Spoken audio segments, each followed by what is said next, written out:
انا عايزه اقولك بربع كيلو لحمه تعملي احلى طاجن خضار وهتاكلي منه يومين. بجد طلع تحفه جدا.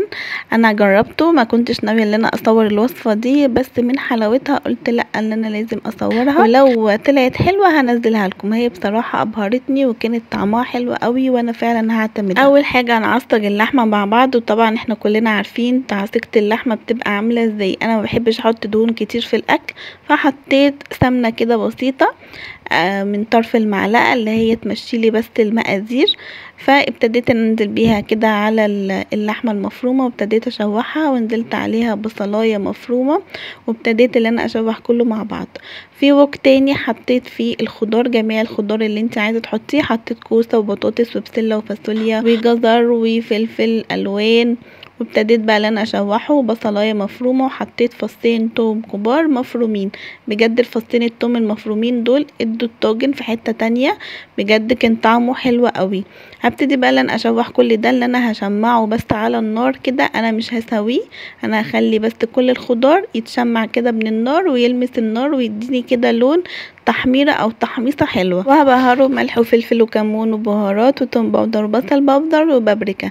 اي بهارات انت حابه ان انت تحطيها على الطاجن ده حطيه، بس امشي بنفس المقادير. بجد هتاكلي احلى طاجن عملتيه في حياتك. انا عايزه اقول لكم ان انا مؤخرا بقيت بستعمل ملح الهيمالايا، اللي هو بديل الملح العادي.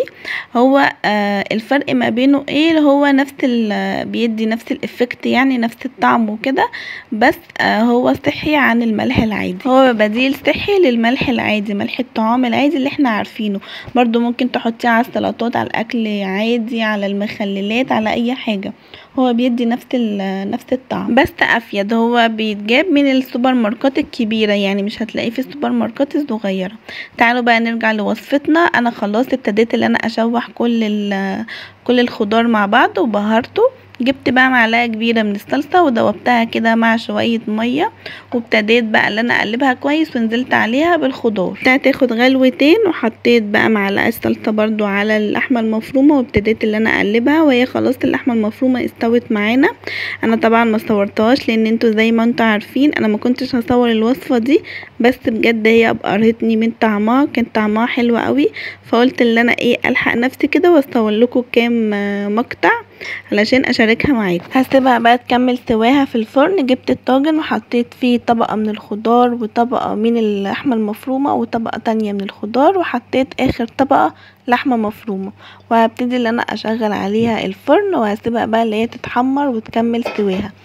بجد الاكل في الطاجن بيحوله يعني 180 درجة، بيخلي طعمه حلو قوي، وكل حاجة فعلا بتبقى مستوية وبسرعة، ما بياخدش وقت. وانا بصراحة حبيت الاكلة دي جدا، بس من كتر حلاوتها انا ملحقتش ان انا اصور لكم بعد ما طلعت من الفرن. هو في مقطع بس بسيط كده بعد ما حطيت الاكل على الصينية.